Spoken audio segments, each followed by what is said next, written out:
Welkom bij Extra Journaal, nieuws uit Curaçao, vers van de pers.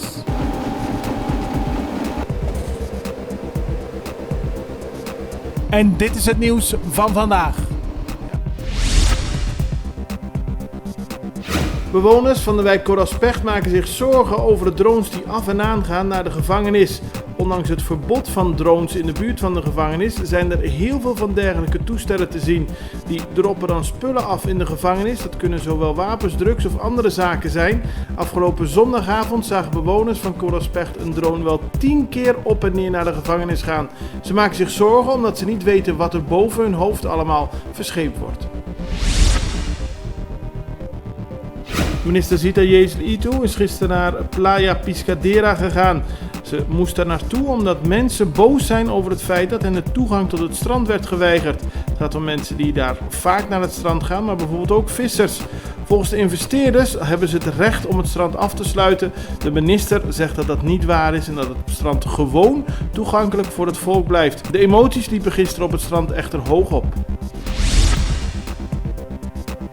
Tijdens een inval in de wijk Montagne Abau heeft de politie gisteren in samenwerking met douane een grote slag geslagen. De inval vond plaats in 2 huizen in de Kaya Berom. Daar werd een grote hoeveelheid drugs in beslag genomen en veel bankbiljetten. Verder een pistool kaliber 45 en veel kogels. Er zijn 2 mannen aangehouden en de politie heeft de zaak nader in onderzoek. Minister van Onderwijs Merlin Alcala-Wallé is van mening dat het beleid om studenten vanuit Curaçao en de regio te laten studeren tot 2017 een chaos was. Zij heeft de afgelopen jaren geprobeerd om bepaalde gradaties aan te geven van de studenten en hogescholen waar studenten naartoe willen gaan uit Curaçao. Om aan te geven dat het kwalitatief goed is om daar te gaan studeren. Er is nu een lijst met bijna 20 universiteiten in Amerika die volgens de minister het predicaat in orde verdienen.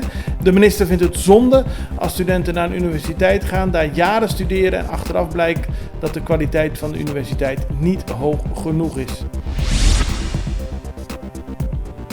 De Arubaanse parlementariër Sue N. Ras van regeringspartij MEP heeft gisteren ontslag genomen. Dat deed ze nadat er een golf van kritiek was losgebarsten. Toen was ontdekt dat ze eind juni in Nederland tijdens een overleg tussen parlementariërs van het Koninkrijk in de Eerste Kamer zat te Netflixen. Ras plaatste maandag een video op Facebook waarin ze het feit dat ze tijdens een vergadering een aflevering van de Netflix-serie Designated Survivor ging kijken een grote fout noemde. Ze vroeg excuses aan iedereen die op haar had gestemd. Een nieuwe zwarte bladzijde voor ons lokale voetbal. Gisteren bij de play-off Caya-Seis in de Premier Division FFK.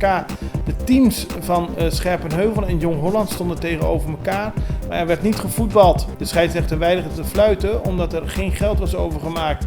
Daarop werd een nieuw scheidsrechterteam gevormd, maar dat kon de goedkeuring van de spelers niet wegdragen.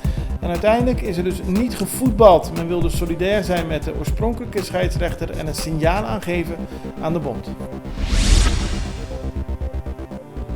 De Venezolaanse president Nicolás Maduro zegt optimistisch te zijn nadat de gesprekken tussen vertegenwoordigers van zijn regering en de oppositie zijn hervat. Dat gebeurde op het eiland Barbados. De bedoeling is tot een oplossing te komen voor de politieke crisis waarin het land verzeild is geraakt.